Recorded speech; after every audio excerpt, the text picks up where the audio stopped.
اور اس کے رسول کی اطاعت کا کیا مقصد ہے کہ حضور علیہ السلام جو عمل کیا ہم نے اس کی اطاعت کرنی ہے۔ تو آپ مختلف مکاتب فکر کے علماء حضرات کو ایک جگہ بٹھا کر دیکھ لیں، ان سے سوال پوچھ کر دیکھ لیں کہ کیا تراویح حضور علیہ السلام کی سنت ہے، تو پھر وہ آپ کو جواب دیں گے کہ یہ حضور علیہ السلام کی سنت نہیں ہے۔ تراویح دراصل قیام اللیل سے لیا گیا، اور قیام اللیل انفرادی عبادت ہے، وہ فرض عبادت نہیں ہے، اور نہ ہی وہ جماعت کے ساتھ ہوتی ہے۔ تو جو نفلی عبادت ہوتی ہے وہ کبھی جماعت کے ساتھ نہیں ہو سکتی۔ سب سے پہلی چیز تو یہ آپ اپنے ذہن کلیئر کر لیں، اور یہ بے شک آپ مختلف مکاتب فکر کے بڑے جید علماء کو اکٹھا کریں اور حلف لیں قرآن کے اوپر کہ کیا ایسی بات ہے، تو آپ کو بتائیں گے ایسا ہی ہوتا ہے۔ پھر آپ ان سے یہ پوچھیے گا کیا حضور علیہ السلام نے اس کو جب جاری کیا، اگر انہوں نے دیکھا ان کو، تو کیا اس کو حضور علیہ السلام نے کنٹینیو کیا، یعنی اس کو جاری رکھا، یا اس کو ترک کر دیا؟ تو حضور علیہ السلام کی اطاعت کا جو کلیہ ہے نا، وہ میں آپ کے سامنے بیان کرتا چلوں۔ وہ اطاعت کا کلیہ یہ ہے، فارمولا یہ ہے، وہ قانون یہ ہے کہ جو کام حضور نے کیا آپ وہ کریں، اور جو کام حضور نے ترک کیا آپ اس کو ترک کر دیں۔ یہی کلیہ قانون بنتا ہے۔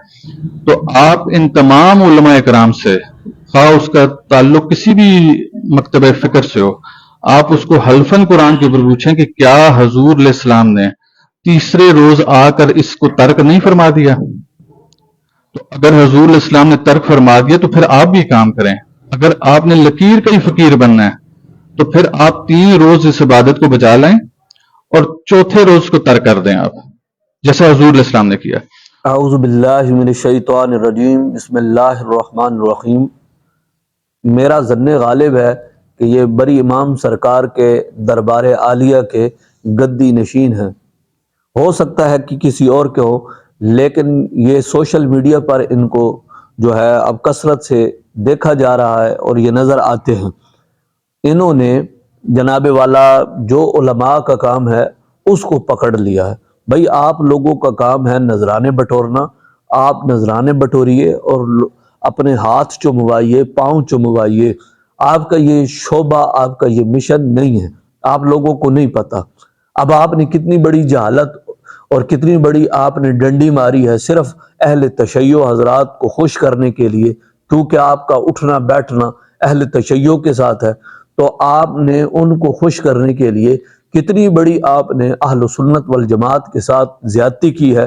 اہل سنت والجماعت کا ٹائٹل، اہل سنت والجماعت کا کارڈ استعمال کر کے آپ نے اہل سنت والجماعت کے ساتھ زیادتی کی ہے۔ مطلب اس کا یہ ہے کہ جس پلیٹ میں آپ نے کھایا ہے اسی کے اندر آپ نے چھید کیا ہے۔ تو یہ وفاداری نہیں ہوتی ہے، یہ غداری ہوتی ہے۔ آپ نے اہل سنت والجماعت کا ٹائٹل استعمال کر کے آپ نے خوش اہل سنت والجماعت کے علاوہ آپ نے اہل تشیع حضرات کو خوش کیا ہے، کیونکہ اہل تشیع حضرات جو ہیں وہ اس بات کے منکر ہیں، وہ اس بات کو نہیں مانتے۔ یہ روز روشن کی طرح واضح ہے، ہر ایک بندہ اس مسئلے کو سمجھتا ہے۔ آپ نے نماز تراویح کا ایک تو انکار کیا ہے جہالت کی بنیاد پر۔ اگر جہالت کی بنیاد پر نہیں کیا ہے تو پھر آپ نے جان بوجھ کر کسی کو خوش کرنے کے لیے آپ نے یہ کام سر انجام دیا ہے۔ آپ نے حدیث پاک کا حوالہ دے کر نبی پاک صلی اللہ علیہ وآلہ وسلم کے بارے میں فرمایا کہ 3 دن آپ نے پڑھائی، پھر آپ واپس جو ہے اگلے دن تشریف نہ لائے، تو گویا کہ حضور صلی اللہ علیہ وسلم نے اس کو چھوڑ دیا۔ تو جس کو نبی پاک صلی اللہ علیہ وسلم چھوڑ دے ہم نے اس کو چھوڑ دینا ہے، اور جس کو نبی پاک صلی اللہ علیہ وسلم نے کیا ہے ہم نے اس کو کرنا ہے۔ تو آپ کے کہنے کا یہ مطلب تھا کہ اطاعت اسی کو کہتے ہیں، جبکہ قرآن پاک کی آیت اس کے مترادف ہے، اس کے برعکس ہے۔ قرآن مجید میں اللہ تبارک و تعالیٰ نے جو بیان فرمایا ہے وہ یہ ہے وَمَا آتَاكُمُ الرَّسُولُ فَخُذُوهُ وَمَا نَهَاكُمْ عَنْهُ فَانْتَهُوا وَاتَّقُوا اللَّهَ، کہ رسول پاک صلی اللہ علیہ وسلم جو تمہیں دیں وہ لے لو، اور رسول پاک صلی اللہ علیہ وسلم جس سے منع کریں اس سے تم رک جاؤ۔ تو میرا سوال یہ ہے کہ جو حدیث آپ نے پڑھی ہے، رسول پاک صلی اللہ علیہ وسلم نے نماز تراویح 3 دن پڑھی اور اس کے بعد آپ تشریف نہ لائے تو آپ نے چھوڑ دی تھی، تو میرا سوال یہ ہے کیا نبی پاک صلی اللہ علیہ وسلم نے اس نماز تراویح کو آگے پڑھنے سے منع بھی فرمایا تھا؟ تو آپ نے چھوڑنے کو دلیل بنا لیا۔ چھوڑنے کو آپ کیسے دلیل بنا سکتے ہیں جبکہ قرآن تو کہہ رہا ہے کہ جو رسول پاک صلی اللہ علیہ وسلم منع کریں؟ تو ہماری طرف سے سوال یہ ہے کہ آپ حدیث پاک سے ثابت کر سکتے ہیں کہ نبی پاک صلی اللہ علیہ وسلم نے آگے نماز تراویح کو پڑھنے سے منع فرمایا ہے، تو لہٰذا یہ بات روز روشن کی طرح عیاں ہے کہ آپ کو اس مسئلے کا علم نہیں ہے۔ حضور صلی اللہ علیہ وآلہ وسلم نے انکار نہیں فرمایا، آپ نے کہا کہ نبی پاک صلی اللہ علیہ وسلم کی یہ سنت بھی نہیں ہے۔ تو یہ بڑی عجیب بات ہے کہ آپ کو ابھی تک اتنا نہیں پتا۔ ابھی آپ نے جو ہے کتاب کا نام بھی لیے اور علماء، بڑے جید علماء کے نام بھی لیے۔ جید علماء تو بہت بڑے ہیں، میں علماء کرام کے جوتوں کے ساتھ لگنے والی خاک کا 1 کروڑواں ذرہ بھی نہیں ہوں، میں تو اپنے آپ کو اس کیٹیگری میں ہی نہیں مانتا۔ میں آپ کو جواب دے دیتا ہوں، علماء تو بڑی دور کی بات ہے، علماء اہل سنت والجماعت بہت بڑے آدمی ہیں، آپ ان تک نہیں پہنچ سکتے۔